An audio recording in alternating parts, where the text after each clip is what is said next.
In the Zone Racing is bringing you live coverage of the Sim Auto Racing Association 8th Annual H&H Sign Supply Fall Brawl Spectacular tonight. Live coverage of the Aftershock Setup Solutions Pole Night. 51 drivers have entered this year's Fall Brawl, and tonight 10 drivers will lock themselves directly into the field. The rest will move into qualifiers tomorrow night. I am Jeff By Jr., joined by Bill Tomer in the broadcast booth. And Bill, we got 51 drivers looking to make this field, and 10 of them earn their way in tonight. So this qualifying round is going to be extremely important. Jeff, are you as excited about this as I am?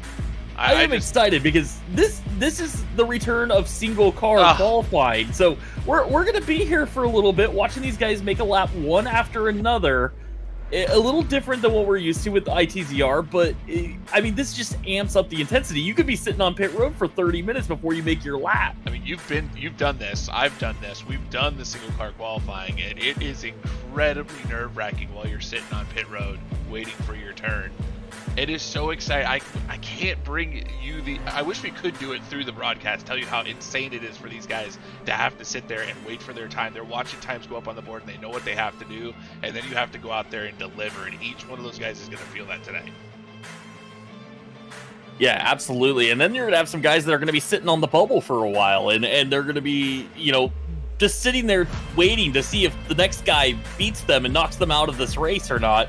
So, I mean, again, the intensity just picks up for an event like this. A lot of money on the line. I believe we got $25 to whoever qualifies for the pole tonight. That's $25 from Aftershock Setup Solutions. And we're going to have to kind of wait to see how this plays out, because after qualifying tonight, we are going to have a 10-car race, and that is for our pole dash. It'll be a 50-lap 10-car race, inverted from time trials. Yeah, fully inverted.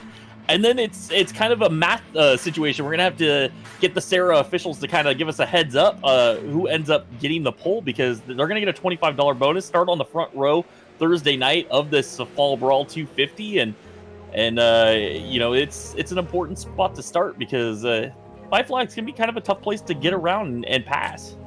It is a difficult place to get around and pass. It is a tough racetrack. It's a fun racetrack. A lot of guys really like it. Sometimes they can get two grooves. They can have a lot of fun racing each other side by side. But like you said, Jeff, these guys are going to be so equal. It is going to be really, really hard to pass here. We're going to see a lot of fun racing, I think, all week long. Yeah, absolutely. And if you're wondering, we're in practice right now. These guys had a 30-minute practice session to get some laps in before we go into qualifying. Just about 2 minutes left of this practice. If you're wondering, Ryan Kuhn sitting on top of the board. Ryan, a former champion of the Fall Brawl, so no surprise to see him up there. Max Cookson sitting second on the board. Josh Cottle third. Alex McCullum fourth. Parker Traves sitting fifth. And Bill, I don't know if you can see the lap times, but it is tight at the top of that board. I do see it. Ryan Kuhn sitting with a 15.731. Max Cookson 15.738. Looks like Josh Cottle 15.775. McCollum 15.778. 15.780 for Parker Trade. So wow, we got 0.049 between your top five. Yeah, he goes all the way back to Brett Suggs, who's sitting seventh of the drivers in the 15.7 bracket. So I mean, everybody right there. Our center sitting eighth with a 15.805. Adam Benefield sitting ninth. Daniel Pope, they are tied actually for the ninth spot, 15.812. So the lap time's extremely close. Looks like the slowest car on the board is about a 16.1. So, 3-4 tenths between the entire 50-car field is quite a spectacle. That's just what you're going to see all night long. That's what's going to make the single car qualifying so exciting. And again, that's what's going to ramp up that pressure on the drivers that are going to be sitting on pit road. They know they have to deliver. They know that it's super close with lap times. Everybody's very, very quick. But they have to put that lap down. Yeah, and you have to do it very. You only have one shot at it. It's not like you can go out and stop. You have to be out there and stay out there. Yeah, and then if you really mess up your lap, if you end up spinning this thing out or hitting the wall or something, you could end up deep in your qualifier and miss the show completely on Thursday night. So, having a good solid week and having a good run Thursday, it all starts right now. You gotta start right now. Have a great qualifying run, and that's going to set you up for this whole week. That's right, Jeff. And we are about to do this thing as these guys getting ready to start their qualifying efforts as warm-ups are over. Cars out on the racetrack. First up looks like going to be the 21 car of Aaron Johnson. Going to be the first car on the racetrack. Yeah, this is the Shock iRacing Performance School of Sim Racing Speed Ranch Ledbetter Performance number 21. Aaron Johnson out of Alabama will be the first driver onto the racetrack, and we're just waiting for the SARA officials to go ahead and send him out. Well, it looks like Aaron's brought out a new paint scheme this week in that 21 car. And that thing is a dandy, if I do say so myself. That's a word I like to use, Jeff. Dandy. Take credit for that one. Well, while we're waiting on qualifying to get going here, we're getting our first 5 cars lined up on pit road. Shout out to Jeff Bai, who's hanging out, the Bill and Jeff fan club in the house right now. If you are hanging out on Facebook, on the In the Zone Racing Facebook, let us know. Leave us a comment. Let us know who you're cheering for tonight and qualifying pole night, the Aftershock Setup pole night, and $25 on the line for whoever gets to start on the pole Thursday night. And the money starts flowing early here Tuesday night. We're already paying off. As you can see on the bottom of your screen, we've got a what do we call that? A tracker, Jeff? That's the quick time tracker. Ryan Kuhn was quickest in practice. You can see Aaron Johnson was 18th quick in practice. So Aaron going to try to do as best as he can to pick up a little pace here in the qualifying session. We did talk to some people this week, and they said it's good to go early, that the track picks up heat as the cars qualify. You see Aaron rolling off for his qualifying effort. As we said, the Shock iRacing Performance number 21, sponsored by School of Sim Racing Speed Ranch Ledbetter Performance. It's Aaron Johnson out of Alabama, the first car on the racetrack, and he's going to set the pace here as he takes the green flag. Lap number 1 is started for Aaron Johnson. I don't know if we've ever done a single car qualifying session, Jeff, on a broadcast. This is going to be interesting. Not me and you, no. And first lap in the books for Aaron Johnson, 15.955, a little bit slower than his practice speed. I don't think that's going to be necessarily what he's looking for, so hopefully he can pick it up on the second lap here.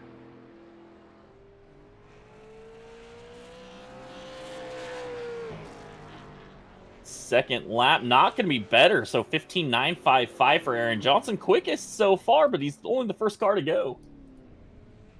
It's like Del Mears is going to be the next car on the racetrack. Del Mears in the Velocity Motorsports, Superior Performance Motorsports in the Zone Racing number 112. Another driver out of Alabama. The 112 of Del Mears on the racetrack right now. Going to look to complete his first lap. 16.021 for Dell. He's second of the 2 cars so far, and he's going to need to pick up the pace just a bit. He ran a 15.8 in practice, so the speed is there for the 112. Take a look at Dell's second lap time. 16.002, so that'll put him P2. Next on the board, the 25 car, Devin Rogers. This is the Revelry Racing number 25, sponsored by the Driving DJ Network, Superior Performance Motorsports, and Dante Curtis Designs. Driver out of Ohio, Devin Rogers, going to complete his first lap off turn 4.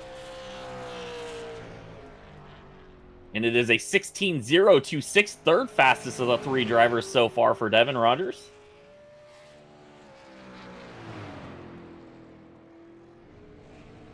That's a snowball derby scheme on that one, Jeff. So kind of bringing the snowball to the Fall Brawl here. Devin will end up third of the 3 drivers so far. It's the 009 of Colin Murphy. Actually, make that Cameron Hamilton. He's out on the track now. Yeah, number 10 of Cameron Hamilton, driver out of Tennessee, and the Hamilton Motorsports Taylor Hamilton Insurance DMC Auto number 10. And Hamilton getting out on the racetrack, going to see the green flag this time by for his 2 qualifying laps.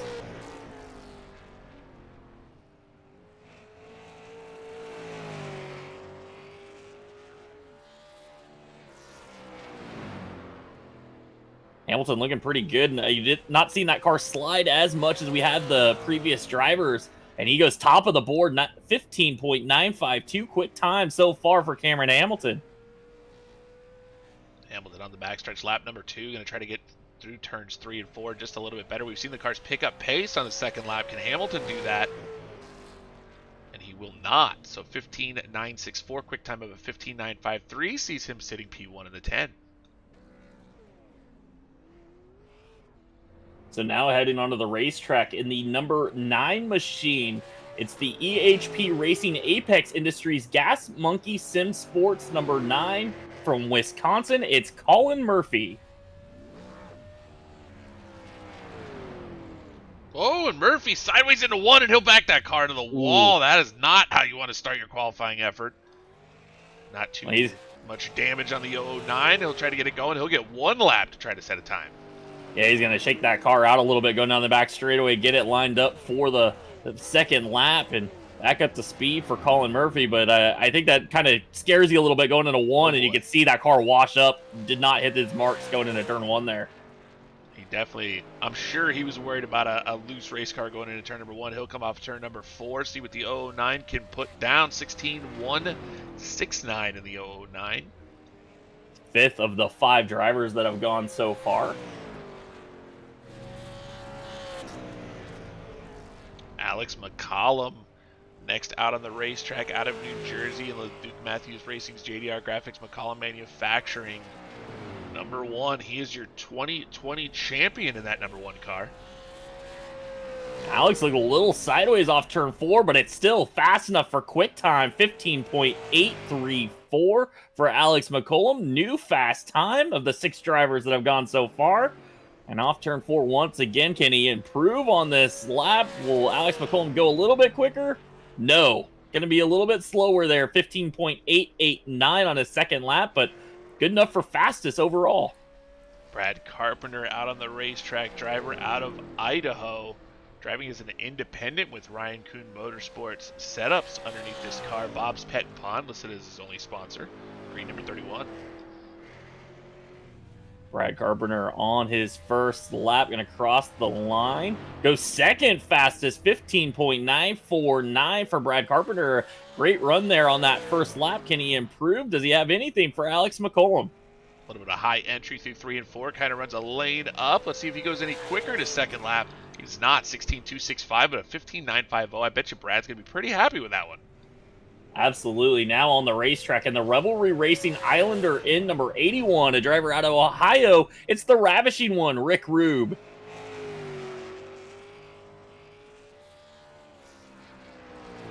Rube on his first lap here in the 81 machine. Ran a 15.972 in practice. And first lap of qualifying, going to put him 16.128 down the board right now.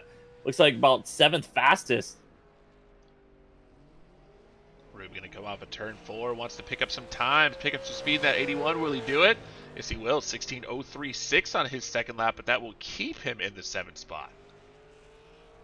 Next on the racetrack in the number 83 machine, the Adam Jocelyn Racing, Derek Nealon Racing, Corway Candle Company, Wilson Excavation, driver out of Maine. It's Adam Jocelyn.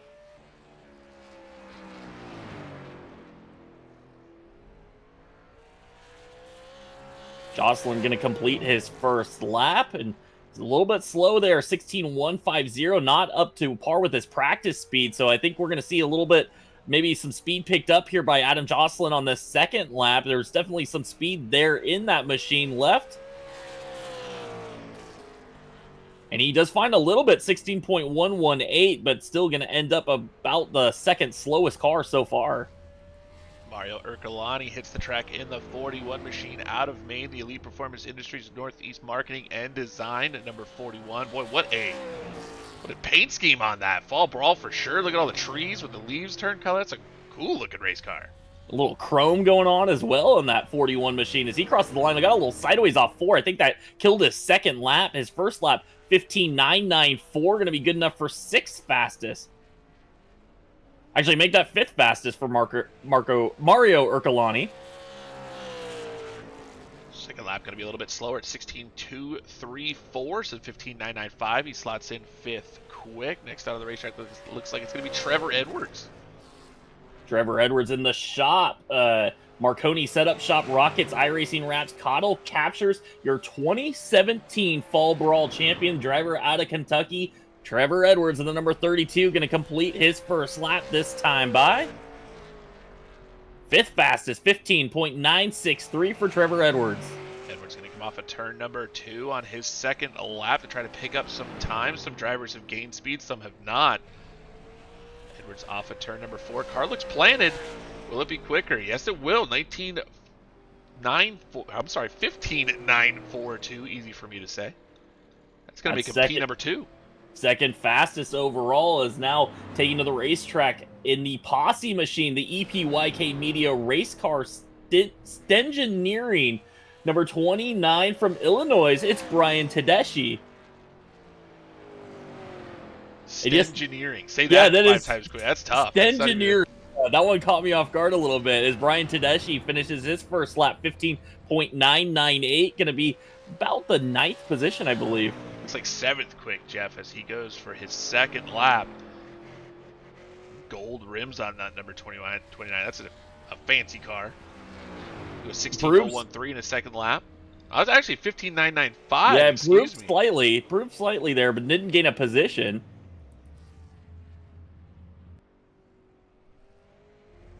So now coming up, another champion of this race, the 2021 Fall Brawl champion in the Ryan Kuhn Motorsports RKM Setup Shop Everett's Auto Parts Bernier's Liquors, number 72 from Massachusetts, it's Ryan Kuhn. Did not like lap number 1, Jeff. You saw him take the high line through 3 and 4. He's putting all his money on this lap. Nice corner through 3 and 4. Coming to the line. Let's see what he can do on lap number 2. Going to improve to second fastest, 15.866 for Ryan Kuhn. That's 2 champions in the top 2 now. And trouble for Parker Traves. I think he just had a moment going down the back straightaway. Came to a dead stop on the back straightaway. That's Parker Traves in the ITZR car having a moment. He was giving us a break, Jeff. That's what he was doing. Well, we appreciate that. Now in the 16 XCI Racing in the zone machine, the number 60 from Ontario, Canada, it's Parker Traves.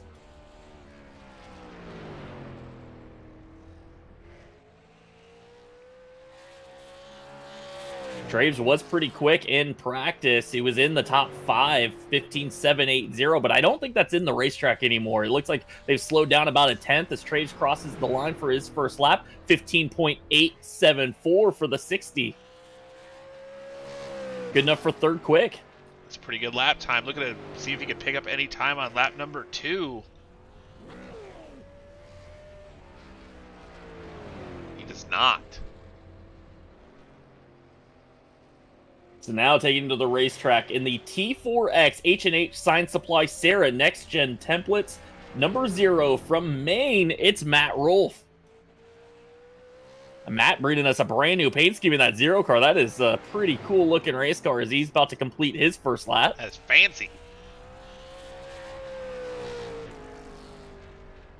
Third fastest, 15.871 for Matt Rolfe, so solidly in the top 10 as they stand so far. I think he'll shut it down. I think he's done with that one, Jimmy. He felt pretty good. I think that was pretty good right there, and he just decided to call it a day. He got himself into that top 10, and that's a pretty solid lap there. He's like, I have race control things to do right now. So yeah, absolutely. I've now put a really good lap down. Now in the Team Conti Filter Time EPI WR1 Sim Chassis, number 83 from Alabama, it's Adam Benefield.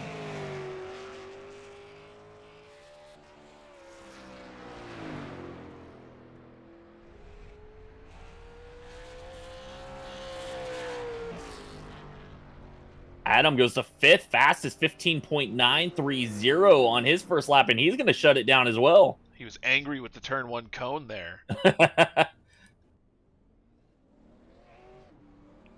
Now onto the racetrack in the Shock iRacing Performance Speed Ranch Thompson Photography, number 19 from Ontario, Canada. It's Willie Howells.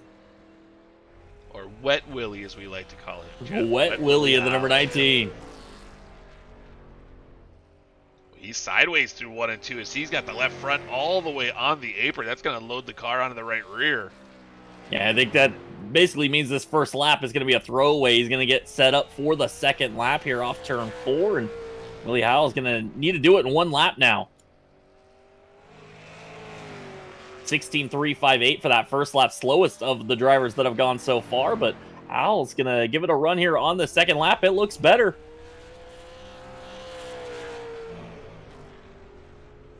16.077, so he's gonna pick up 0.3 and a couple spots there on that second lap. Kyle Martinson currently on the racetrack in the 07 out of California, the Velocity Motorsports North State Barbell 07, and he's going to spin it down the back straightaway. Ooh. He does keep it off the wall, so that was his first lap.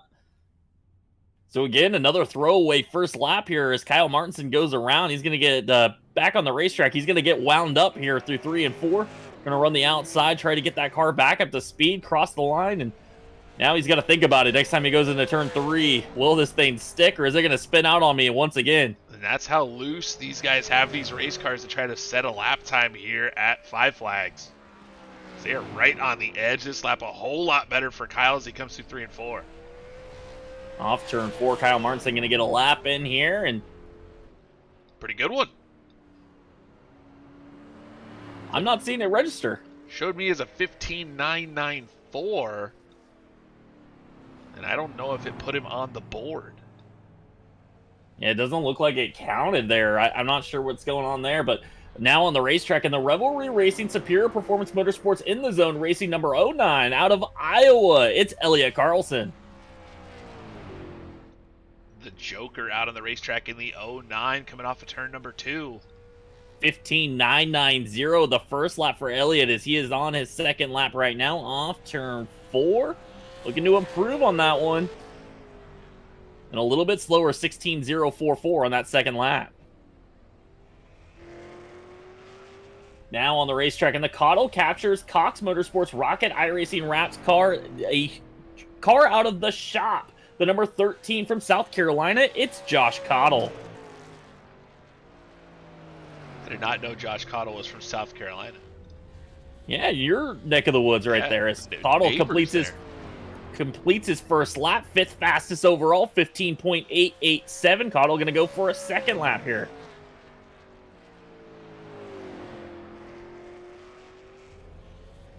A little loose coming off turn 4 that time. Gets up near the wall. Going to be a little bit slower with a 15.908. Now out on the racetrack in the 42 out of Wisconsin, the Revelry Racing number 42 machine. I know he has sponsors on that race car, but not listed on our sponsor sheet. I believe that's the Barrel 41 machine out of Wisconsin there. Zach Onan goes 16.030, about 0.2 off of his practice speed. So I'm looking for Zach to maybe pick it up here on this second lap.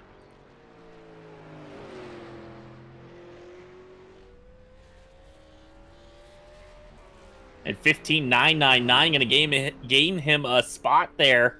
So moves into the 15-second bracket. Now on the racetrack in the Triad Racing Enterprises Souza Media Stint Analyzer number 14 from Massachusetts, it's Jeffrey Souza. Really low off of turn number 4. See what that does for his lap time. 16.004 for the number 14 machine of Souza. Outside the top 10, and we'll see if he can crack into the top 10 here. Off turn 4 is second lap, a little bit slower, 16.053.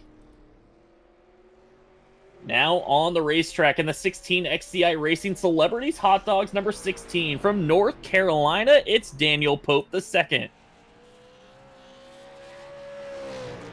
We talked about wanting to get into the top 10, Jeff. Like we said before, there's going to be a dash later tonight for the top 10 drivers.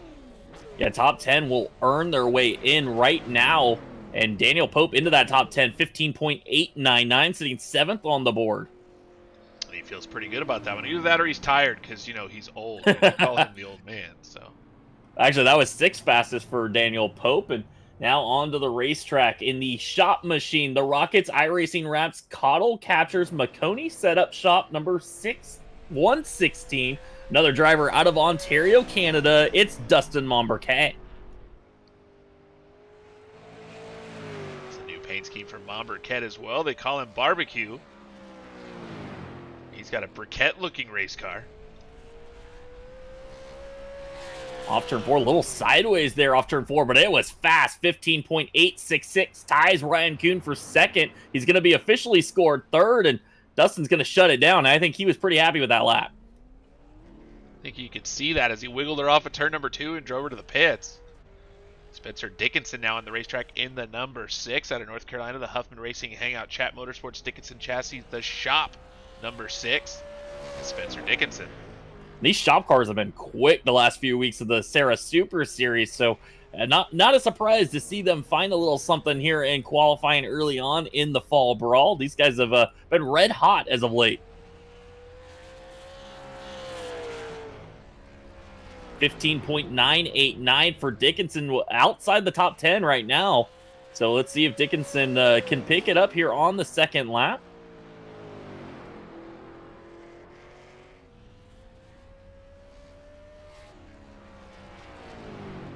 Not going to improve, 16.082. So we will see Dickinson in the qualifiers a little bit, or tomorrow night. Now onto the racetrack in the number 33, the Racer Tees Makoni Setup Shop, Brett Suggs Racing Marketing, number 33 from North Carolina. It's Brett Suggs.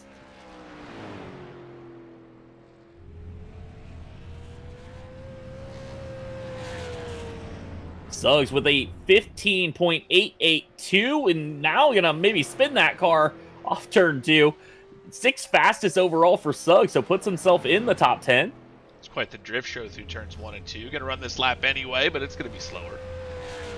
That will put his teammate Trevor Edwards on the bubble in the number 32 machine. He's currently sitting 10th on the board. On the racetrack in the number 7 machine out of Massachusetts, the T4X Souza Media car, it's Kyle Souza.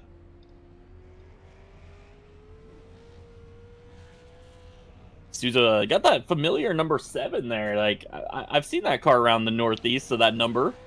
I believe is that a Tommy Baldwin font? Yeah, I believe that's the Tommy Baldwin font. Famous around the Northeast, and driver out of Massachusetts representing there. And he went 15.996, well outside the top 10. Second lap coming for Kyle Souza. Going to improve a bit, 15.991.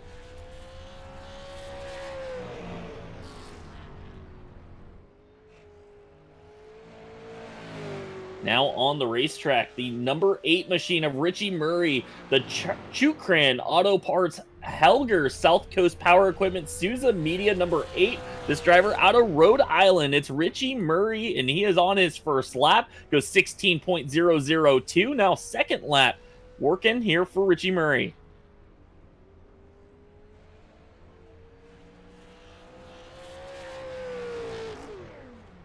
Little improvement there, 15.996. Not going to get him in the top 10, but a nice start for Richie Murray. Is now onto the racetrack in the number 14 machine, the T&V Transport Toxic Media Solutions Down East Chassis Works car from Maine. It's Ben Nile.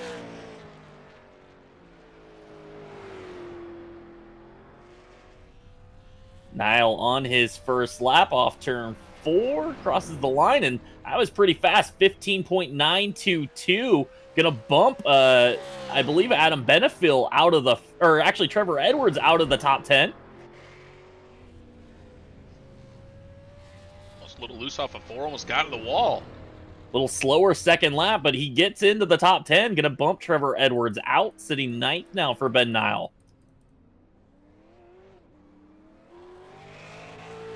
Now onto the racetrack in the LeDuc Matthews Racing Matthew Designs number 51. The driver out of Virginia, it's Ryan Matthews.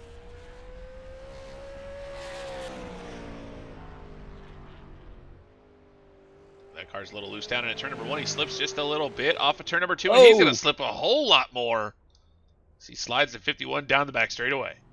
Well, not a great start for the first lap. Another throwaway there off turn 2. Gonna get that car wound back up and get a second lap. And if anybody can throw down a lap in one shot, it's Ryan Matthews. So watch out for this 51. I wouldn't say he's out of being a threat for the pole just yet. I wouldn't think so either. Just got those tires a little warm, but we'll see if that gives him any more grip. As he comes off at turn number 4 to complete his only money lap. Again, I didn't see that one register on the board. I think it showed up as a 15.885, but I think there's an issue when there's I think it's that strict, you know, where you've got the Yeah. It's disqualifying these guys for getting loose. Now onto the racetrack and the Welch Racing Race1Wraps.com State Building Company number 00 out of Michigan. It's Mark Welch.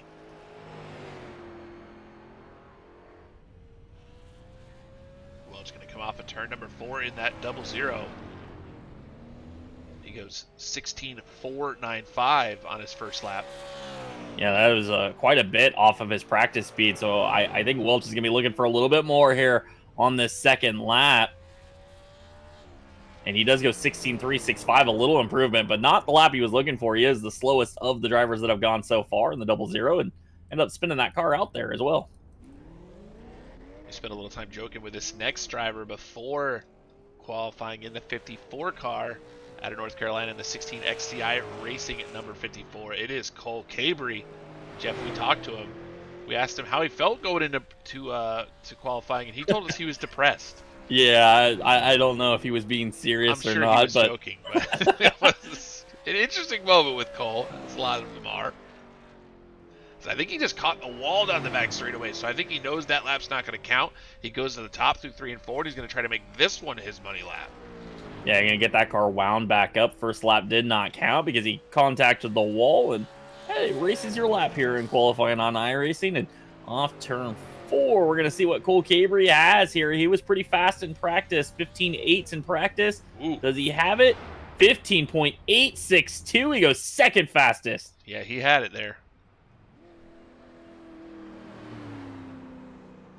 Heading onto the racetrack and the Ryan Kuhn Motorsports Studio 10 Wraps RS Trucking, thatghostcar.com, number 110, a driver out of Georgia. It's RS Center. Now, what does RS have on this car, Jeff? What is that man there in front of the number 10? I'm not sure. It looks like, I don't know. We got a good shot of it, but I can't tell what it is. Well, the wrap guy is going to throw out all the stops Exactly. here for the wrap. 15.949 for RS, a little bit off his practice speed as well. So I think there might be a little bit more here in this number 110 machine. He was in the top 5 in practice. So let's see what RS Center has on his second lap. Got up the racetrack, almost contacted the wall. Goes a little bit slower, 15.971. Don't think he's going to be happy with that qualifying lap. This is a good-looking race car coming on the racetrack in the number 9 out of Wisconsin in the Nexus Esports. Number 9 machine, it is Garrett Conrath. I like the look of this car.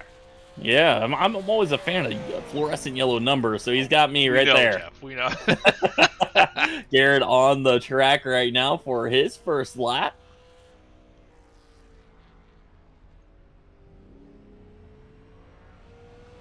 Bring that number 9 machine across. A little sideways off turn 4. That might slow him down just a bit. 16.044 for the first lap for Garrett Conrad.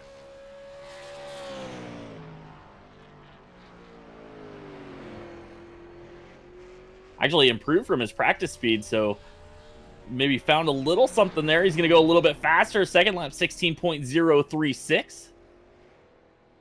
Now onto the racetrack in the Thiel Racing Foundation Restoration number 09. Driver out of Michigan, it's Austin Thiel.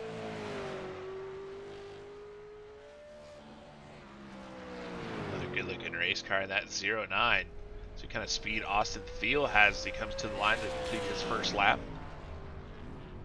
Not a bad time, 15.962. Outside the top 10 there for Thiel, and we're going to take a shot here on this second lap. Ran a 15.8 in practice. Does he have it here in qualifying off turn 4? 15.992, not going to improve on the second lap. On the racetrack now in the Elite Performance Industries number 188, the driver out of Virginia, it's Kyle Meyer. Seen Kyle quite a bit this season in the Super Series. Yeah, coming off a great run. He finished in the top 3. We got to talk to him last time the Super Series ran. And Kyle up there on the board, 15.922. Going to move into the 10th spot. Bump Benile out of the field now. Can Meyer improve and get himself off the bubble on the second lap? We got a little sideways there, saving that car, going to kill his time there. 15.937, not going to improve, but Kyle Meyer into the top 10. Now in the RKM Setup Shop Alcova Mortgage, number 81, another driver out of Virginia. This time it's Kyle Storm. I wonder what's on his car, Jeff. Looks like he's got a storm, looks like a storm wrap. That's pretty cool. A storm is brewing there on the 81 machine. Is 16.009 first lap, and Kyle gonna head down the back straightaway for lap number 2.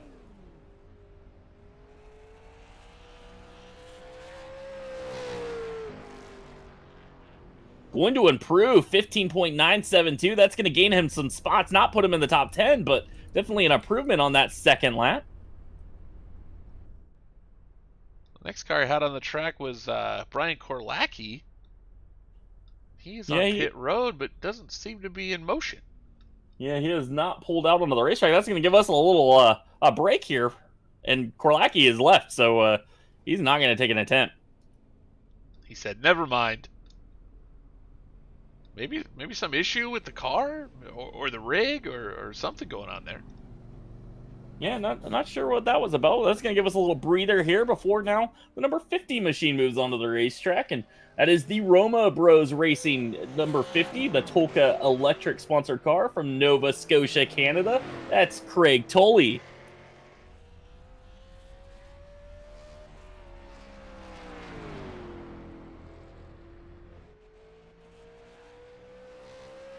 Tully on his first lap, heading down the back straightaway. Gonna see what he's got here. 15.946 in practice. Can he back it up in his qualifying run?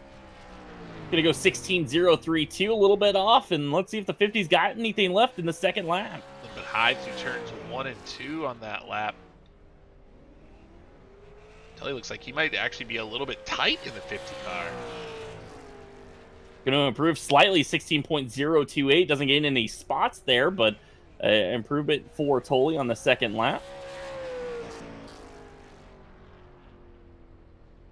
Number 91 machine out on the racetrack. Out of Missouri, the Superior Performance Motorsports TB Enterprise John Christ Racing RNS Automotive number 91. It is Dylan Bates.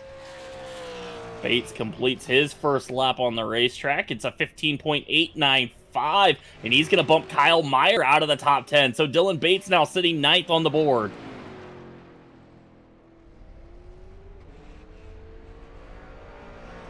Didn't really give it much on the second lap. Yeah, shut it down there, coming down the front straightaway. Didn't have it through 3 and 4, so just going to call it there. 8th fastest, though, for Dylan Bates as we head into the next car, the pay-to-win setup State Building Company Race 1 Wraps number 2. A driver out of Michigan, it's Scott Lamp II. That is a colorful race car. Hard to miss him on the racetrack as he comes off of turn number 4, looking to complete his first lap. 15.993, an improvement over his practice speed quite a bit. About 2/10 there he found from practice, so a great lap for Scott Lamp.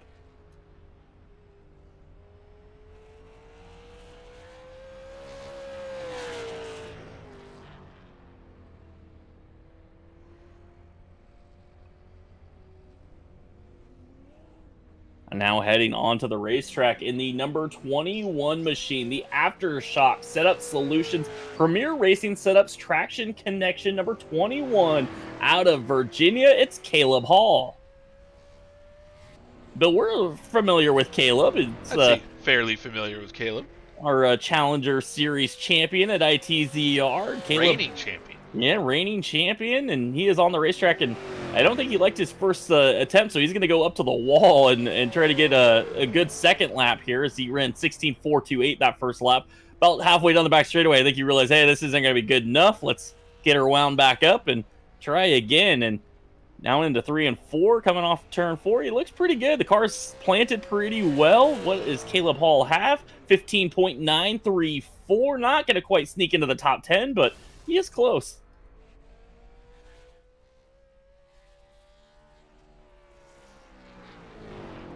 Now onto the racetrack in the number 39 Max Cookson Racing JM Builders car from Maine. It's Max Cookson. Watch that car dance off of turn number 4. Yeah, not a great first lap there for Cookson. Well, actually, it was a great first lap. 15.888. Yeah. He's happy. He'll park it. He's in the top 10. Yeah, he's going to call it there. 15.888. That'll bump Daniel Pope out of the field there, the last car to go onto the racetrack. And I think that's going to call it. Lee Norton, James Pileski, Matthew Bourgeois not going to join us. So Cookie goes last onto the racetrack and puts her in the show. Actually, I guess we do have Lee Norton. Yeah, they're going to give him an opportunity. He wasn't here a little bit ago while they were practicing, but he was able to make it into the server while qualifying was happening. So Lee Norton in the number 85 machine out of Virginia, the Team Jones Race Development Racer TSB SRM SW Race Cars number 85. It's Lee Norton. So here we go, Lee Norton, final car to take part in this qualifying session, and then to get it back up against the wall there, possibly not happy with that first lap. It was a 16.490, but again, kind of throwing away that first lap to make sure that second one is as good as it possibly can be for Lee in the 85 machine. Ooh. Oh my goodness. Well, that was not good. That was not good at all. Well, Lee's going to go to a qualifier. We can tell you that 16.490 will be his best recorded lap, and he's going to be heading to the qualifying races tomorrow night. Racetrack to number 38 of Matthew Burgoyne. He's actually going to make his qualifier and temp driver out of Maine. Completes his first lap, goes 16.482. Try to pick up some time on a second lap as a 41st quick time. So Matthew off turn 4 in his second lap. 15.932, improves quite a bit. Going to be just shy of that top 10. 15th quick. Yeah, 15th. Not too bad there for Matthew. And we heard that going late was going to be a huge disadvantage. So, you know, pretty good lap time there, yeah. Look at the draw. Maybe Matt might have been in the top 10 had he gotten a luckier number earlier on. So that will do it for the H&H Sign Supply Fall Brawl 250 qualifying session. Alex McCollum, the Dominator, your quick time tonight of 15.835. Cole Cabry slots in number 2. Ryan Kuhn number 3. That's your qualifying podium. Dustin Monmarquette 4th, Matt Rolfe 5th, Parker Traves, Brett Suggs, Josh Cottle, Max Cookson, and Dylan Bates, your top 10 drivers. They are going to join us for a pole dash, 10 cars for 50 laps tonight. That'll finish us off for our Tuesday night qualifying pole night. Now we will, Jeff, have to drop out of this session, and then there will be a second session to be put up by Sim Auto Racing Association. So this is going to give us a good chance to maybe talk about some of the sponsors that we got here. Obviously, the Fall Brawl brought to you by H&H Sign Supply. And whether you're a professional graphic artist who needs vinyl sign-making supplies or a crafter with a big project, H&H Sign Supply can fulfill your needs for inkjet printable vinyl, wide format printers, sign blanks and stakes, banners, cutters, and so much more. You can visit them at hhsignsupply.com and use code SARA15 for 15% off your order.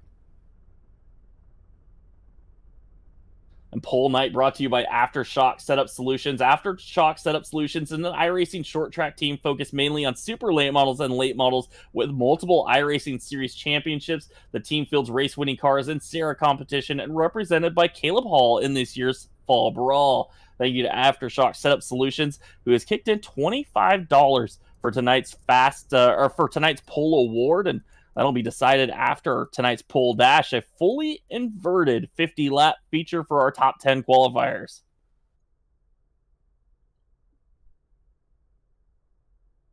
Tomorrow night's program going to be brought to you by RaceOneWraps.com. Race One Wraps is a full-service design entity specializing in full-color wraps, vinyl lettering, and apparel printing and distribution. Visit them at RaceOneWraps.com for more information.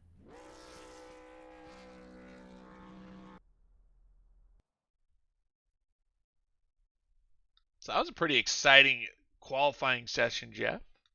Yeah, absolutely. And And fantastic job by all those guys to put those laps down. We saw a few mistakes and few from some of the fast guys. Ryan Kuhn had a moment, Parker Traves had a moment, and they rebounded and they put down those laps to get them in the top 10. And it's that's tough to do. It's tough to have a mistake like that and then go back out and just nail your lap. Yeah, I don't. I'm so glad I'm not racing in these kind of series. It's just. There's so much pressure that goes with these guys and what they do and what they have to get out there and do. I wouldn't even want to be in this session with them. It's just so tough. It's so tough. And imagine what it's like to be on the they're all on Discord, they're talking to each other, and imagine what when they screw one up, how upset they are. I'm really glad that I'm here with you, Jeff. Let me just say that. Well, qualifying was so quick. I didn't really get a chance to look at the Facebook chat, but shout out to Corey Bigley, who's watching, cheering for the SPM and Revelry Racing drivers. JJ Chansey here cheering for Kaleb Hall. Curtis Hedden cheering for the shop drivers. Alex Marinelli here cheering for Mario Urkelani. Jeff By, of course, cheering for Brett Suggs, part of the Brett Suggs fan club there. Kaleb Hall in the chat said, "I'll come give you guys one hell of an interview." And Kaleb, we know you will. We know you will. That's as much of a when he says that word, I'm a little bit nervous what we'll actually get out of him. Kaleb is he's a personality, that's for sure.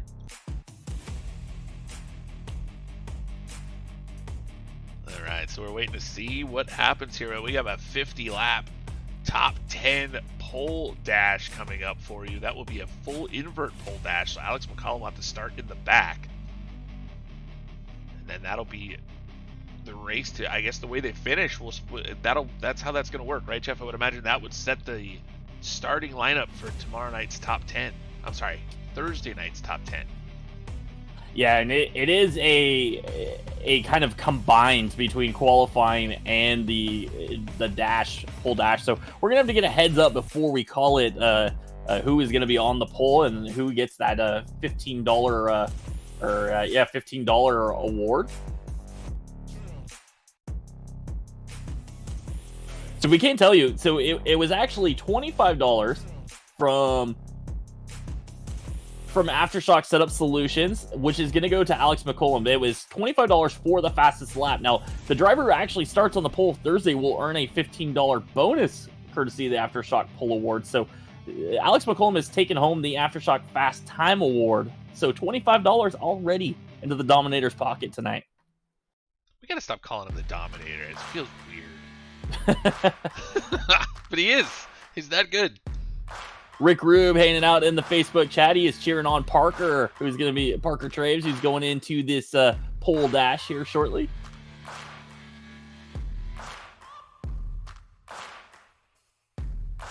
And Jeff, feel free. I think at some point we have the clearance to bring Matt Rolfe down here with us. Well, he's in this pole dash, and so I don't know. I still talk to him. There's a 10 minute warm-up session. I don't know if he had no anticipation of being in the pole dash. Well, but I said, hey, the people are going to want to talk to the man. Didn't he? You know what I mean? Yeah, exactly. It's his fault. I have other ways of communicating with him. Let's see here. So I believe our pole dash server is up. And we are waiting to talk to Alex McCollum, as he is our quick time award winner. So we're trying to get him here as well. Yeah, Alex, if you're on Facebook watching the broadcast, jump on the Discord right now. Do that. I mean, come on. Don't have to go track you down.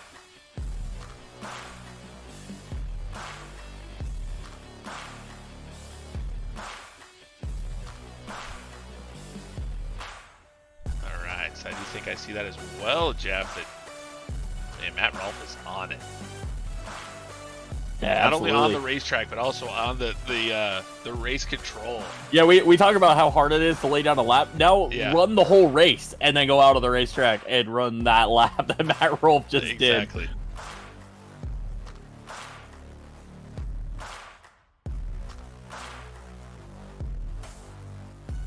We do our fair share of hosting races, and I gotta tell you, racing in the ones that you're hosting and officiating, it's too much. Really is. That's why I prefer to be on the broadcast side when we're doing the ITZR races about now. Shout out to Cody hanging out in the Facebook chat, cheering for Alex McCollum.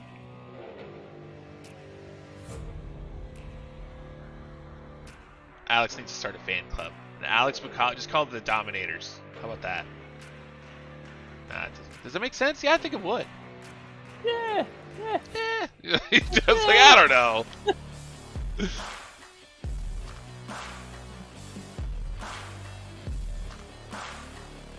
So warm-up underway. We're going to have about a 10-minute session before we get into our 50-lap feature race tonight.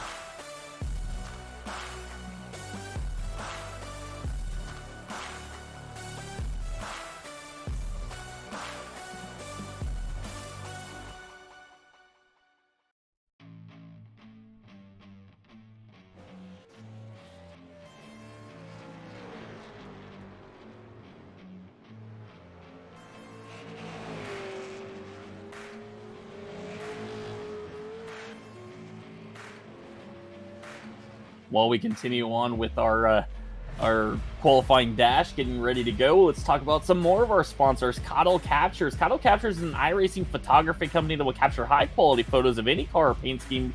Message the Cottle Captures Facebook page for high-quality photos of your car. Also, shout out to SimWrap Market, who will be a proud sponsor of this season's $50 Hard Charger Award. SimWrap Market has everything you need to design your dream paint scheme, including pre-made designs, smart templates, number sets, and more. Use code RACESARA for 10% off simwrapmarket.com. Thank you to Best Overhead Doors. Whether you are looking to repair your current garage door or replace it, Best Overhead Doors and Vinyl Siding can help you with all of your garage door needs. Visit bestoverheaddoorsssc.com to find out how you can save.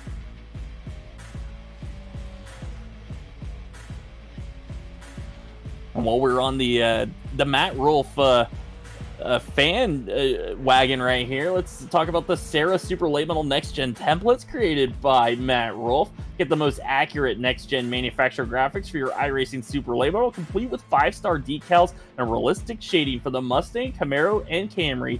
Templates are available to purchase at racesara.com. So before we run out of time, let me confirm with the man. All right. Make sure that he's good to go for this. Yeah, I don't want to pull him down while he's cursing about something up there, about setting people up or anything like that. So let's see if we get a response from Matt Rolfe. Matt Rolfe is going to race in this race as well, so we're making him do a lot, Jeff. Yeah, there's a lot going on for Matt right now. Oh wait, we've got somebody. We do. I just saw him. Well, joining us now in the broadcast booth, it's Alex McCollum, your quick qualifier tonight. And Alex, you got to go early in that qualifying session. Did you feel like that might be an advantage there, or were you hoping a little bit later draw? Honestly, I was kind of hoping I was later. Track was dropping a little bit, like 2 degrees since I went out, but I was kind of disappointed in myself, to be honest with you. I think I could have ran like a 78, 79, but I'll take it. Well, Alex, you put it on the poll. $25 richer again. So we've seen you win plenty of money here on the iRacing service. $25 richer here so far. And now you get to start dead last. Can you drive through the field in 50 laps? I don't know. I'm currently building a setup right now, so I don't know. Nothing like being prepared, right? Hey. Well, it's only going to go 50 laps, right? Yeah, that's still a long race, but we'll see. We went from last to first last year, so hopefully we can do it again. But I think we're third on the charts right now in practice, but we got some work to do. So are you doing it right now as you're talking to us? Is that what's happening? Yes. So what you're saying is if the longer we keep you, the slower you're going to be. So I need everybody right now to give us stars to keep Alex slow.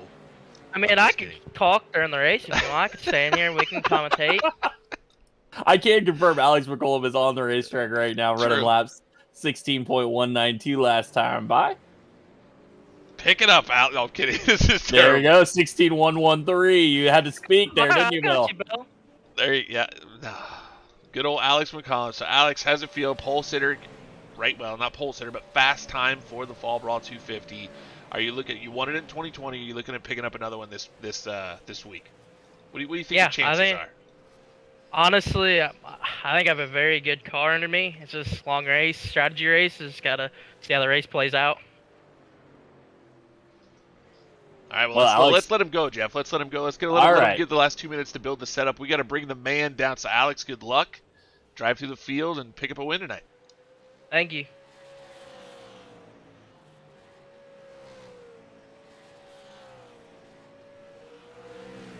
We're going to try to get Matt Rolfe in here. And Matt, obviously, getting some practice laps in himself on the racetrack right now.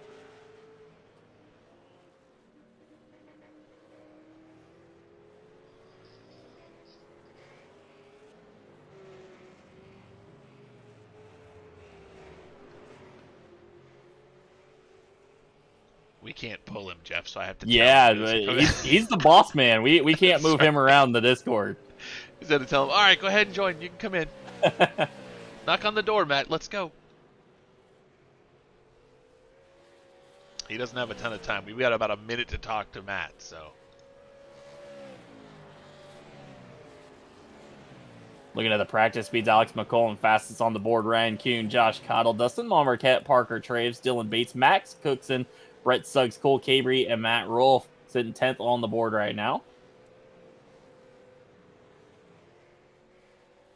And there he is. He's made his way into the broadcast booth. And Matt, you're a busy man tonight, aren't you? Were you expecting to be in this top 10 dash? Not at all. I was pretty happy with that lap. Put together a good setup, and it had speed in it. But in qualifying, it's just a matter of hitting your line. After a certain point, the setups are pretty close, so just all about execution. And actually, it stuck better than I expected. So yeah, good luck. He sounds so excited, doesn't he, Jeff? Just he's Yeah. Whatever. It is what it is. But Matt, it's the Fall Brawl. It's the H&H Sign 250, the 8th annual Fall Brawl. Tell us what this race means to the Sim Auto Racing Association. I mean, 8 years in a row. That's a fantastic run. What does this race mean to you guys? Yeah, we started this, like I said, 8 years ago. Our first time we did it, it was a week-long thing where we started, I think, Monday, and the races were Friday, Saturday, or maybe Saturday, Sunday. A week-long thing, and it was a pretty big deal. We had a pretty, a lot of success with it, so we brought it back the next year, and it just kept kind of growing since there. Everybody wants to win this race, wants to be in this race, so, and we've had some good races over the years too. Last year it wasn't so good, so hopefully we can turn that back around. But yeah, 8 years of this now. H&H Sign Supply has been on here for 7 years of that, so yeah, it's a big deal for us. Well, Matt, we know you got some work to do here in this dash. You're going to be starting 6th and fully inverted. What do you expect to happen here early on in this one?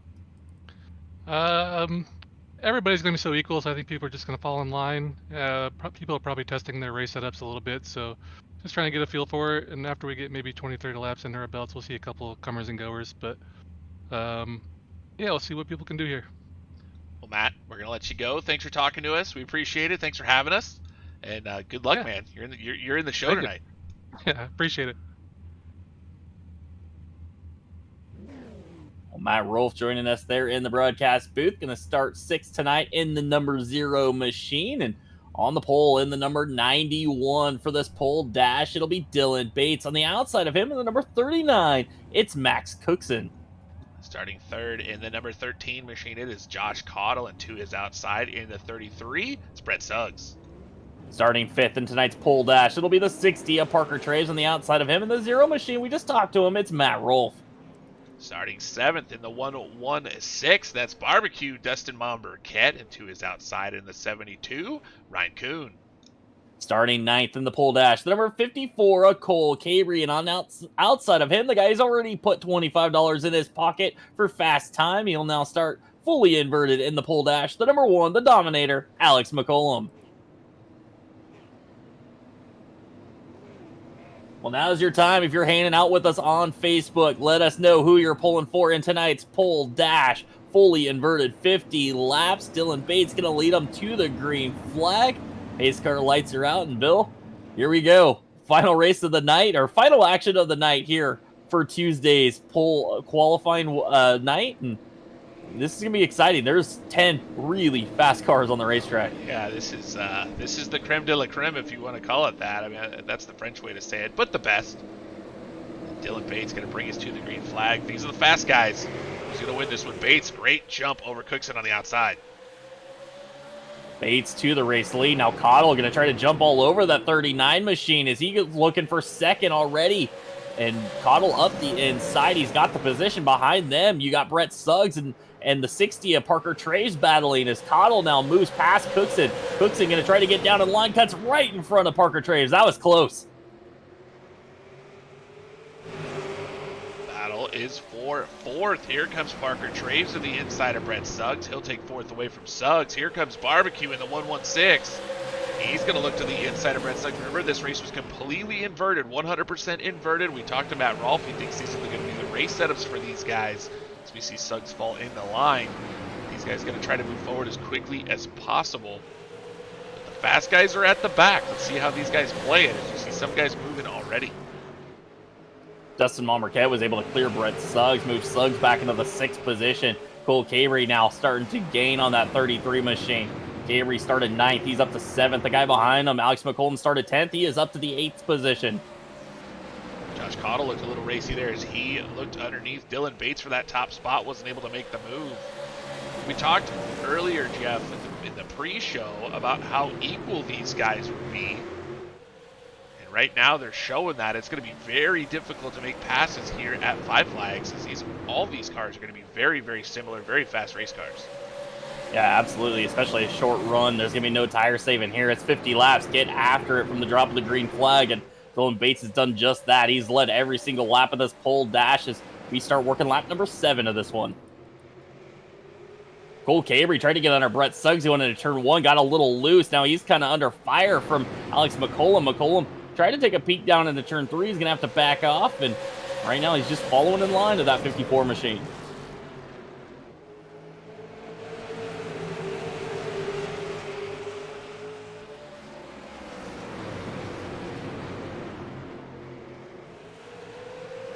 Shout out to Zach Onan, who's hanging out in the Facebook chat, cheering for Parker, Dylan, and Cole for a 1-2-3. And right now, Dylan Bates is holding up his end of that one. He is out front, leading Josh Cottle. Max Cookson under fire from Parker Traves. Traves had to check up his turn 3 entry there a bit. I think he got a little surprised by the 39. Everybody pretty nose to tail. A couple little gaps here. Max Cookson's fallen off of Josh Cottle just a little bit. There's a tiny bit of a gap there, maybe about a car length and a half. And Brett Suggs has fallen off of Monmarquette just a little bit. That's back for the fifth, between 5th and 6th. Other than that, everybody pretty much running nose to tail. Yeah, McCollum was able to get around Cole Cavery, so McCollum now up another spot up to the 7th position. He is the biggest mover so far in this pole dash, and we're going off of basically an average between qualifying and this pole dash. He would be the number 1 guy, I think, going into Thursday's race. It's Josh Cottle looking underneath Dylan Bates. Bates got up the racetrack. That allowed the 13 to get there, but he's going to hold him off on that outside line. It allowed him to get there. Cottle could not make the move, and then Cookson got into the back end of Cottle. So that kind of stacked everybody up, even though Cottle couldn't make that move. It's kind of an odd situation there. I guess Cookson just kind of closed the gap. Yeah, that's bringing our 10 cars back together as well. There was starting to be some gaps formed there, and that closed that up between the top 5 at least. Brett Suggs trying to work his way back to Dustin Monmarquette in that 5th spot. He's got Alex McCollum now bearing down on him in that number 1 machine. So Alex working his way forward through this field.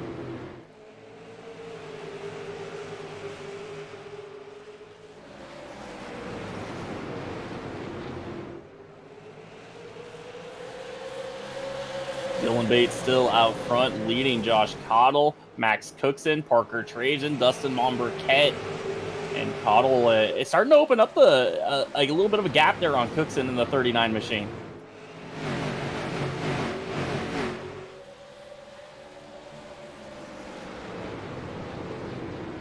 You can see Cottle opening up his entry as well. He's trying to find a way around this 91. That means moving where he's not, and you can see him moving up the racetrack, trying to line him up for a run down the front straightaway, but that car stepped out a little bit off turn 4, and that's not going to allow him to get to the inside of the 91.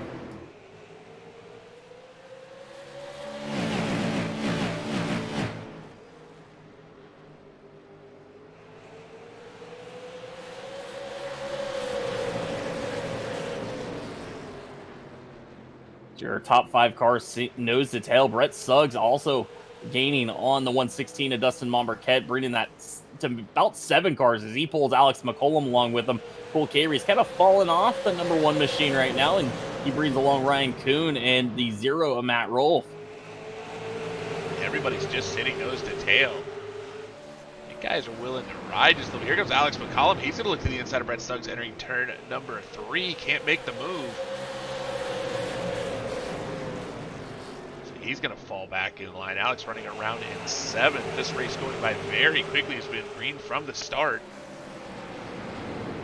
And some patience there for Alex. He had a shot to get underneath the 33. He backed out of it when it looked like Brett wasn't going to give him any room to the inside. He's going to try again, not going to be able to get there.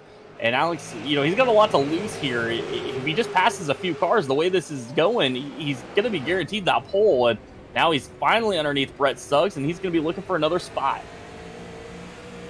Inside of the 33 car, we ride with Alex McCollum as he tries to take away the 6th position. You see how neutral that race car is. Look at his hands on the wheel, turning right down the straightaways and just kind of keeping it straight in the corners. Look at that.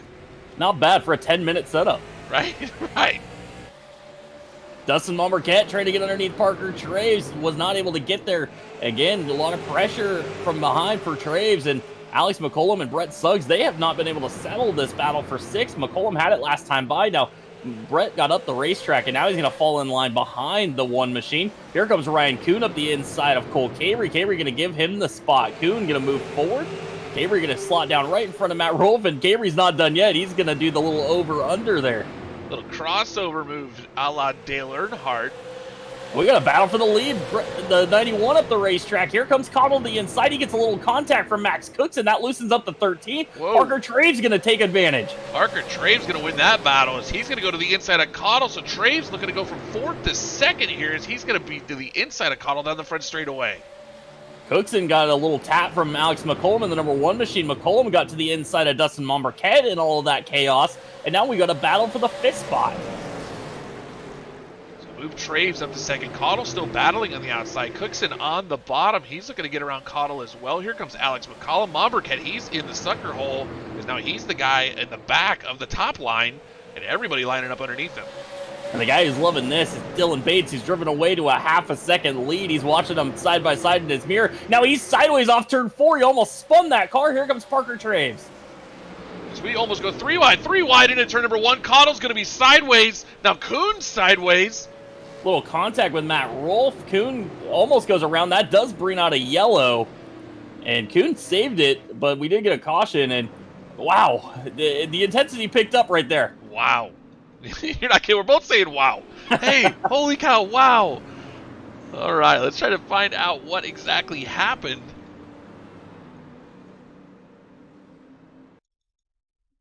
We had a whole lot of contact all of a sudden on the racetrack. A 3 wide situation going down into turn number 1. I think that started with Alex McCollum.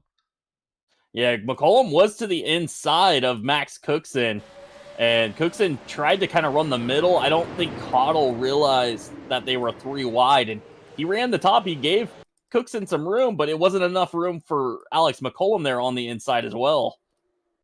See if we can get a little bit better angle on this whole situation. You can see everybody. Now, Cookson ends up just going up the racetrack. I think he saw McCollum dive to the bottom, so he ends up getting into Cottle. And I'm not sure what happens to Kuhn. I think Kuhn just drove down the racetrack trying to avoid what was happening in front of him, and Cavery just dove in there. So, holy cow, that just was a mess. That's just a mess.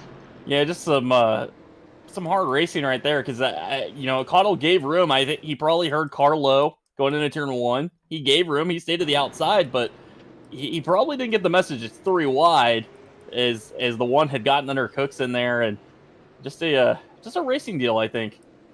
It ends up being absolute mayhem.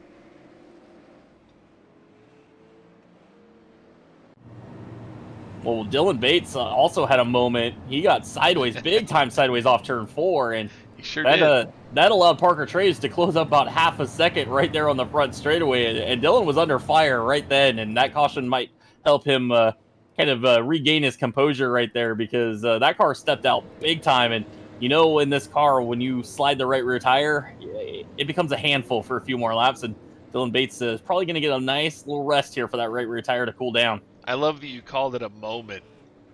And you know for a fact, Jeff, we both know that he started sweating in that moment. Yeah, absolutely. That was almost a all by myself while leading in the dash, the fast dash here in the Fall Brawl. Well, pace car lights are out. We are going back to green flag racing lap 29 restart of this 50-lap pole dash. Dylan Bates gets the restart he needs. He's out front. Parker Traves going to slot in a second. Cookson to the inside of Dustin Momberket. Momberket trying to roll the top. He does pull alongside Parker Traves. Not enough room there, though, and Momberket got the wall. He's still going to be the outside of Cookson, though, as they're going to go down the front straightaway and battle. Right behind them, McCollum's got Brett Suggs to his outside.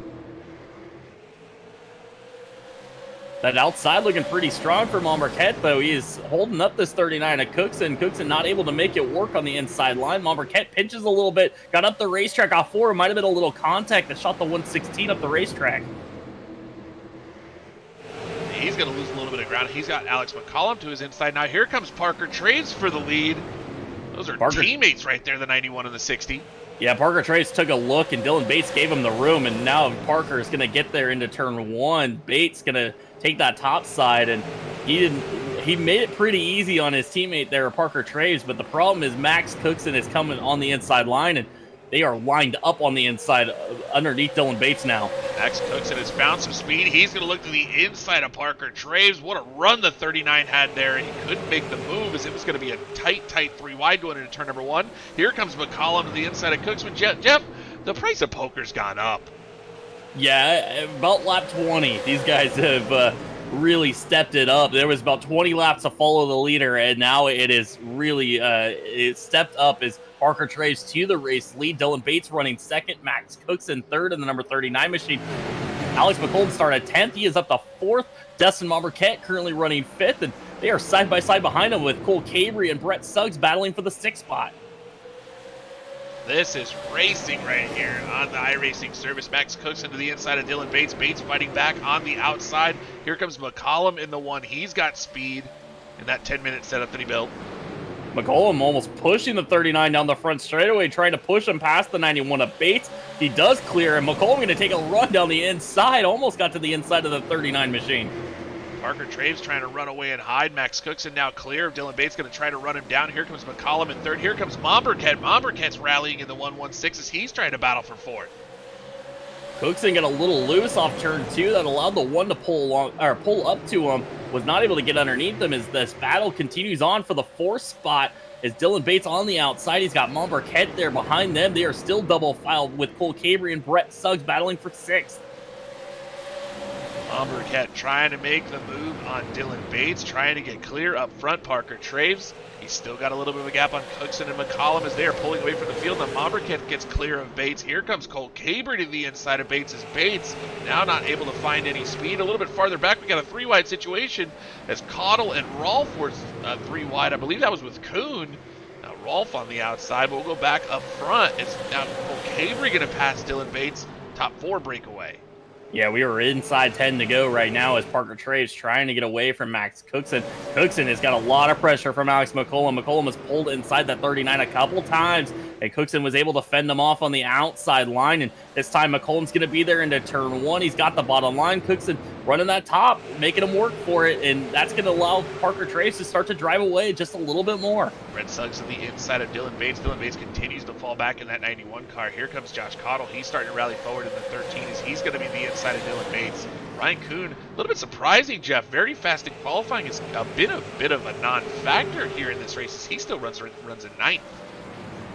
Yeah, it's still a great qualifying effort, and that's going to play into a factor where he starts in the main event on Thursday night. I can tell you, if Alex McCollum finishes where he is, which is third right now on the racetrack, he is going to start pole in the Fall Brawl, and he is trying to make it even better. He's trying to get around Max Cookson. Can Alex McCollum go from 10th to start this race and race his way to the front?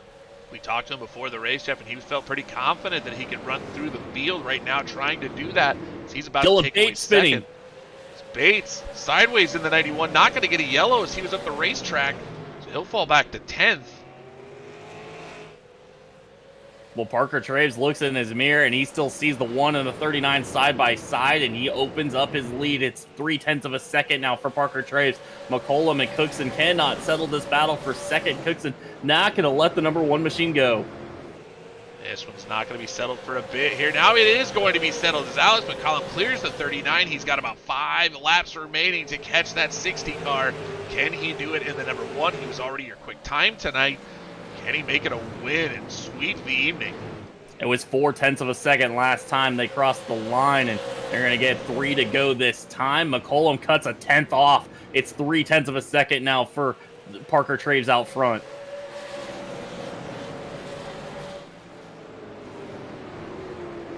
That car is turning for the number 1 as he just cuts through the center right there, makes up some time on the 60. You see Parker Traves a little bit of a wider entry. McCollum makes up time as they get into turn number 1. He's within a car length as they go down the back straightaway.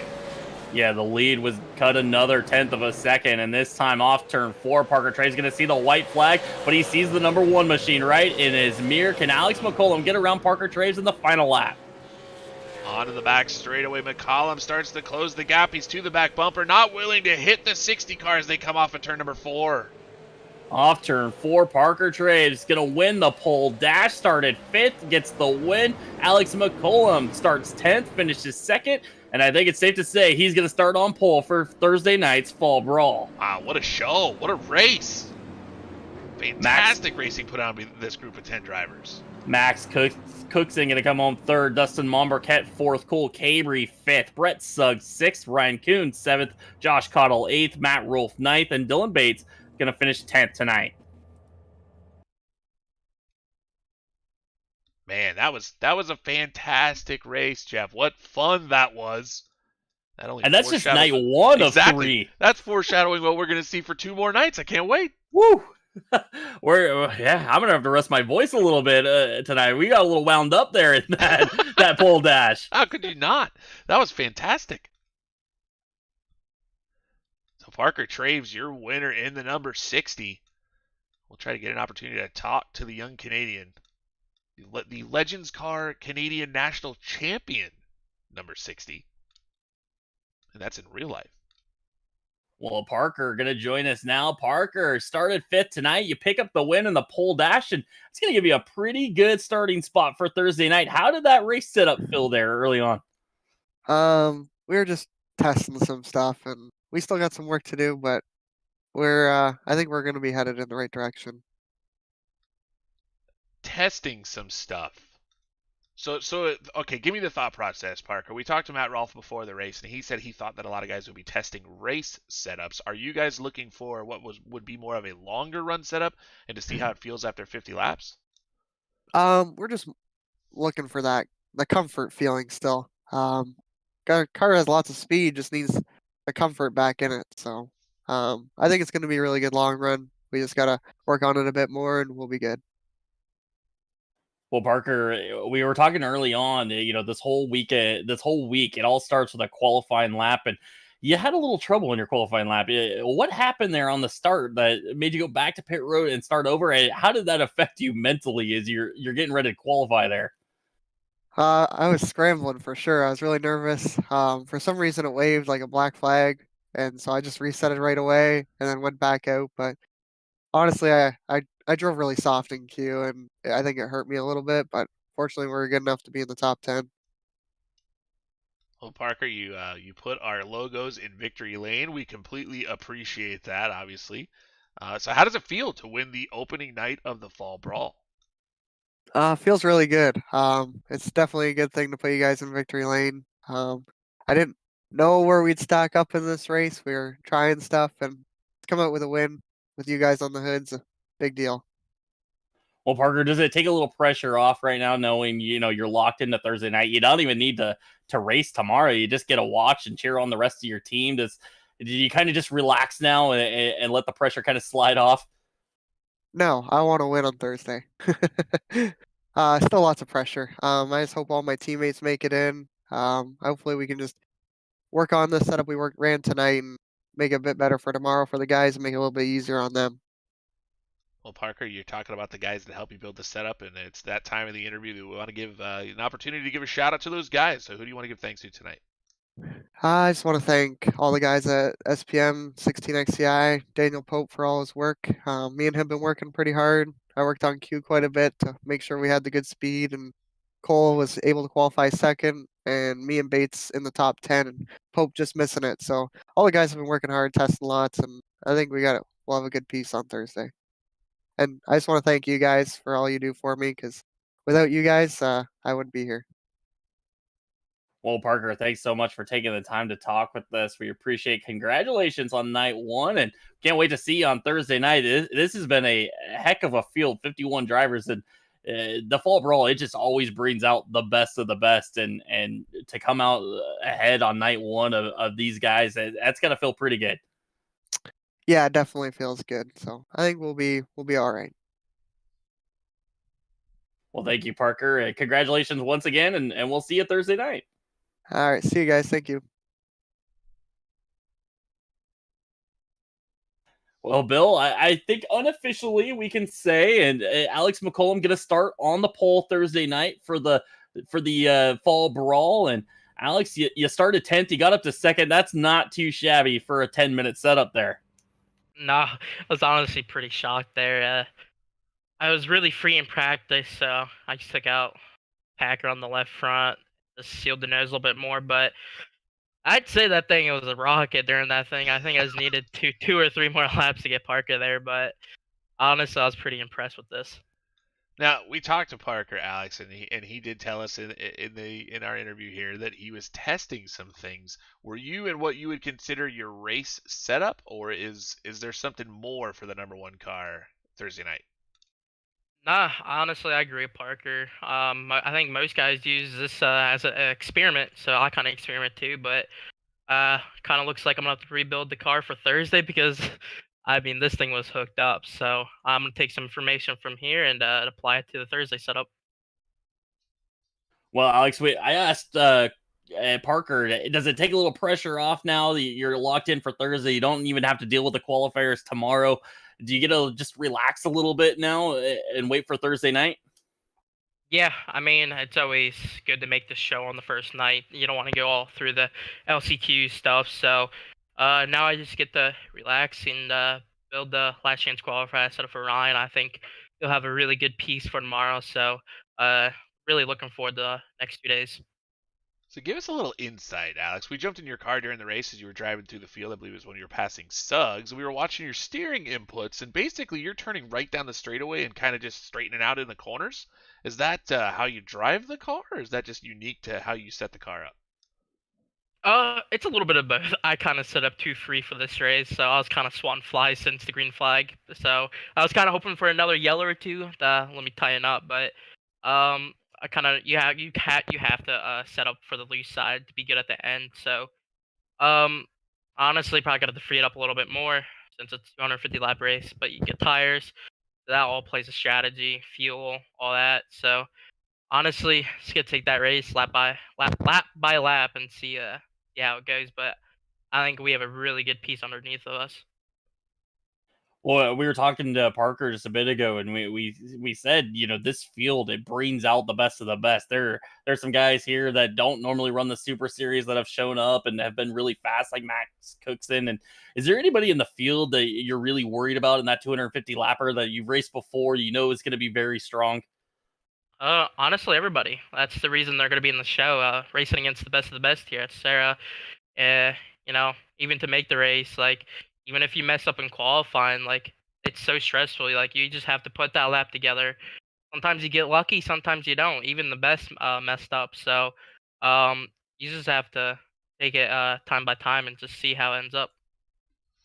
Well, Alex, you've had a fantastic evening, and we know it's not just you. You've got people that are helping you as well. We see that McCollum Manufacturing sticker on the left side of the car. So, who do you want to give a shout out to tonight? I mean, if you really is just you, just shout out yourself. I mean, that's however you want to do it. So, who do you want to thank? Yeah, I gotta thank everybody at LMR. Glad to see Ryan back. I know he's been really busy with real life racing and his rap stuff in real life. So always That's check out LeDuc Matthew's Matthews designs. Racing, right, Alex? Yeah. Yes. Okay. Yeah. Okay. Yeah. Yeah. So glad to see Ryan back tonight. He bobbled qual, but Ryan makes mistakes like that. I'll give him some crap later, but Wow. um um. But I just gotta thank JDR for putting up this car. I kind of went with like a Miami, like old school vibe. I think it came out pretty cool, new colors for me. So maybe onto something new. I don't know. But you guys for broadcasting, SARA, for putting the Fall Brawl together. It's always a blast come race Fall Brawl once a year. Well, Alex, I can tell you, it looks like officially you are going to start on the poll for Thursday night. So another $15 in your pocket, and you're just going to be counting bills this week, aren't you? Let's hope it keeps going. But long race, so anything can happen. Last year's race wasn't so good, but honestly, have this track position is very, very good. But some people come up with crazy strategies, and you don't know what they got under their pockets. So really looking forward to that. All right, Alex, thanks so much for taking the time to talk with us. Congratulations, and we will see you Thursday night. Thank you. And Jeff, the Ryan that he was giving heck to there, I believe was Ryan Kuhn, who was last season's champion. No, I think it was Ryan Matthews. Was it Ryan? Maybe it was Ryan Matthews. You're right. Ryan Matthews, yeah. There's too many Ryans. There's too many Ryans. That's right. It is good to see Ryan back, and Ryan did run at Martinsville. That I got to see him run live, so that is pretty cool to see his race car out on the racetrack. But that's fun to see these guys have their own little inter team rivalries. Yeah, absolutely. Joining us now in the broadcast booth, we're going to talk to Cole Cabry. And Cole, it was a little bit of a wild dash there for you. You were in the middle of some craziness that was going on. You avoided all of it. You finished fifth, and with your second place qualifying effort, it looks like you're going to start outside front row for the Thursday night Fall Brawl. Yeah, happy about that. Not happy with the guy who's starting on the inside of me. But no, that dash was rough. The car was okay. It was a little loose or getting into the corner, so it was really hard to be aggressive and make passes. So you're saying the car was okay? What does the car need, Cole? What do you think you're gonna need for Thursday night? Well, that's up to Pope and Parker, the boys back at the shop. But well, you want something. So what is it that you want? It's it's a little snug getting in. I mean, a little loose getting in and snug on exit. So, I'm not too sure on besides the basics, I'm not too sure on what to do for that point. So, I'm gonna sit back and let Pope and Parker do what they do best. Well, Cole, you're now relaxed. You don't have to race tomorrow night. You get to focus on Thursday night. Are you thinking about the strategy now at all? You're going to be starting on the outside front row. We saw the outside do fairly well tonight. You guys were able to hold people off on the outside. Are you already starting to think about Thursday night and how you're going to handle that race?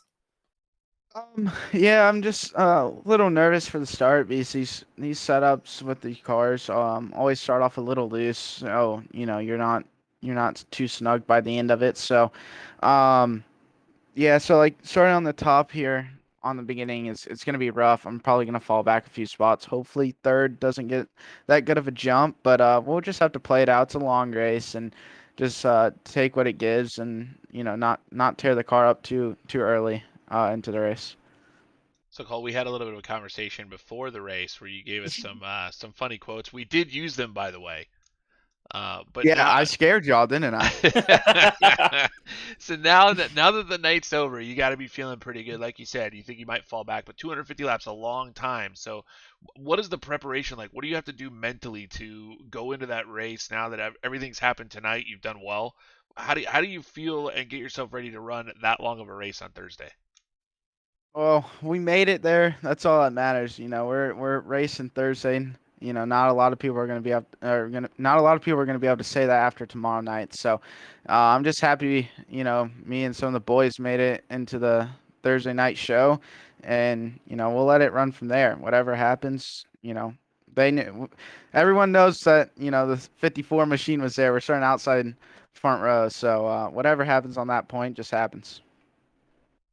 Well, Cole, we know there's a little bit of a team change there you've had recently, moving back to an old team, and there's probably going to be a lot of people you need to thank now. Do you want to go ahead and take a moment to thank everybody? Yeah, definitely 16 XCI for the opportunity to come back. Pope, all those guys are great guys and a great group of people. Parker, Bates, just everyone that's on that side, and I mean even everyone that I'm racing with. I stepped away from racing for a little bit, and it's fun to come race back with a good group of people, and I'm really thankful I'm able to run this race, and happy to see what the future holds. Well, cool. Thanks so much for taking the time to talk with us. Congratulations. One and only Jeff By Jr. for putting on this broadcast, and Bill. And Bill. Bill does most of the work. I get all the credit. Thanks, Cole. Yeah, no problem. Well, cool. Thanks so much for taking the time to speak with us, and congratulations on a fantastic night. You're going to be starting front row for the Fall Brawl. I can't wait to see you on Thursday. Thank you. Well, Bill, that is night one in the books, and that was a fantastic first night of racing. I can't wait to see what we get out of night two. So if you enjoyed tonight, those of you that are still here in the broadcast, there are still quite a few people that are here. If you enjoyed tonight, tomorrow's docket looks like this: 100 lap qualifiers. There will be 3 of those. We will be broadcasting one of them. It will be up to probably Matt Rolfe to tell us which one he wants us to broadcast, or we can basically just choose. So that'll be a 100 lap qualifier, and then after that, there will be 2 separate 75 lap LCQs. So tomorrow night on the broadcast, you will have 175 laps of green flag racing, or actually make it just 175 laps of racing, because I don't think we're going to not count caution laps. But that's 2 long races that you'll be able to see tomorrow night, and that's going to be very exciting for these drivers, Jeff. It's going to be very tough. I mean, there's a really good group of guys that are going to be fighting for those spots, so it's going to be, I think, pretty exciting. I think if you don't make it in out of the qualifier, that those LCQs are going to be pretty rough and tumble. Yeah, absolutely. And race1rats.com going to bring in us night 2 of the qualifying night for the SARA Fall Brawl, and we look to probably get started about 9:25 Eastern, live on Facebook, live on YouTube, live on Twitch. And just shout out before we go off the air tonight to Aftershock Setup Solutions for tonight's poll night, and H&H Sign Supply, race1rats.com, Coddle Captures, Sim Rat Market. Shout out to Best Overhead Doors, as well as Matt Rolfe and SARA. And make sure you go check out the SARA late model next gen templates. They're on racesara.com. Matt does a ton of work for the iRacing super late model community. So if you could give him just a little bit back there by buying those templates and using those to paint up your paint schemes, it is much appreciated for all the hard work he's put in, especially tonight, because he was a busy man. Absolutely was. We had an opportunity to finally talk to the man himself. If you guys didn't hear that, you can jump back on the YouTube and rewind and see what that was about. I didn't talk to him very long. Didn't have much of a chance, Jeff. He was running all over the place.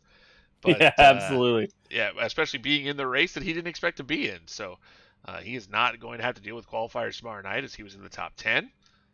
But tomorrow night, Jeff, 100 laps to start the evening. That'll be the qualifiers, and that will transfer...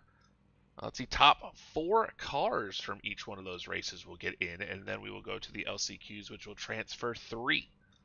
So and I believe we're also gonna have a non-transfer. It's gonna get a $5 bonus for the first driver not to make the Fall Brawl. Yeah, each driver of the qualifying race is gonna earn $10. There's some money on the line tomorrow night as well, and a lot of prestige on the line, because you want to be one of those 31 drivers that makes the field. We're sending home 20 cars.